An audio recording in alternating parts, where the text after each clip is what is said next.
The sky blazed with a strange orange, as if the world itself held its breath. They say war is won on the battlefield. But what if the real fight happens long before, in front of fire, in the whisper of prayers and the cut of sacrifice? What most forget is that before the great battle of Kurukshetra began, there was another war, a silent, mystical battle Karna fought not with steel, but with spirit. Today, we reveal the untold ritual Karna performed, a ritual that promised victory but demanded everything.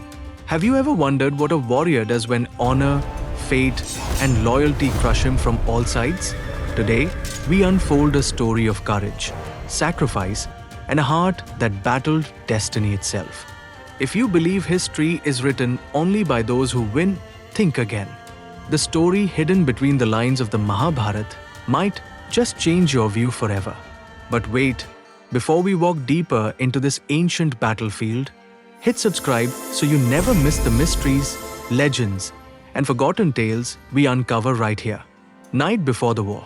The whole universe seemed to shudder. The air was heavy, as though gods and ghosts gathered together to witness what was coming. Karna, son of the sun, yet branded the son of a charioteer, stood alone, deep in thought. Around him, silence throbbed like a living thing.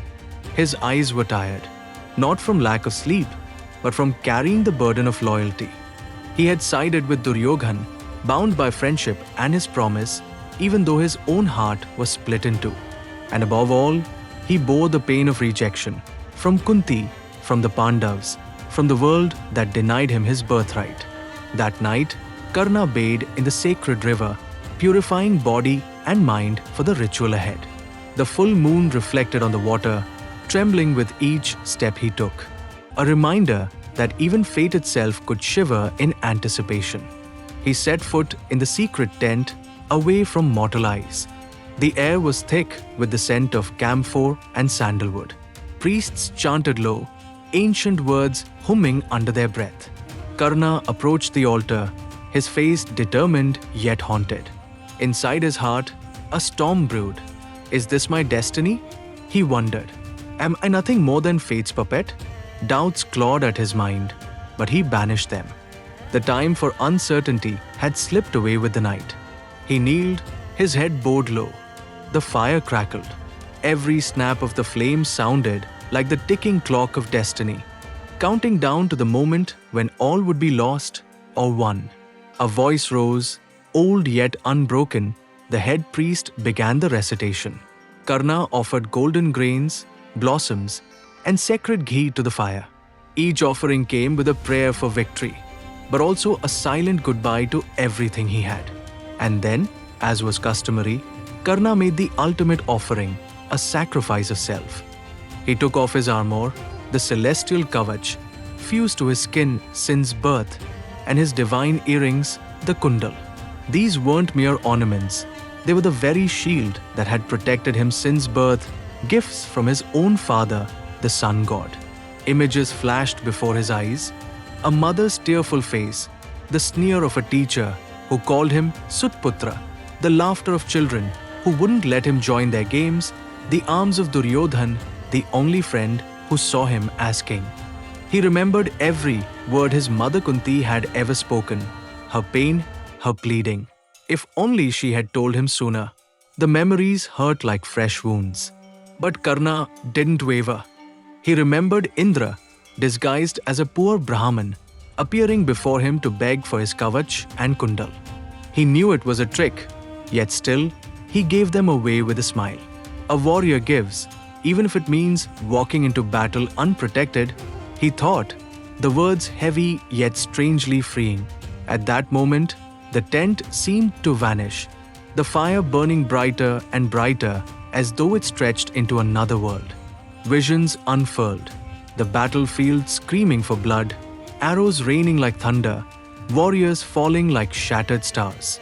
Through it all, Karna saw himself, alone, unshielded, yet proud, resolute. There was a flash, a sudden pain. Blood dotted the ground as he tore the armor from his chest. The priests gasped, but Karna's face was unreadable. part agony, part acceptance. The world spun around him, but his purpose was clear. To everyone around, it looked like madness. But to Karna, he surrendered to something higher than himself. A last, desperate plea to tilt fate in favor of his friend, his dharma, his belief in loyalty above all else. But rituals have a cost. As the armor left his body, so did his last protection. Karna knew, tomorrow, any arrow could end him. Yet his heart felt lighter, unburdened for the first time in years. He rose, shoulders squared. Priests whispered prayers of victory, but they glanced at each other, fearful, knowing the gods rarely gave without taking more. Karna walked to the edge of his tent, the dawn barely a whisper on the horizon. He looked out at the dark fields of Kurukshetra, and a single tear traced down his cheek. But there was no fear, only a silent strength. That night, Karna didn't sleep. He sat in silence, wrestling with his thoughts. Rejection, loyalty, love, hate, all whirled through his head in the quiet. He remembered, again and again, the words of his mother, her secret, her sorrow. His heart broke 100 times, but he hardened himself each time.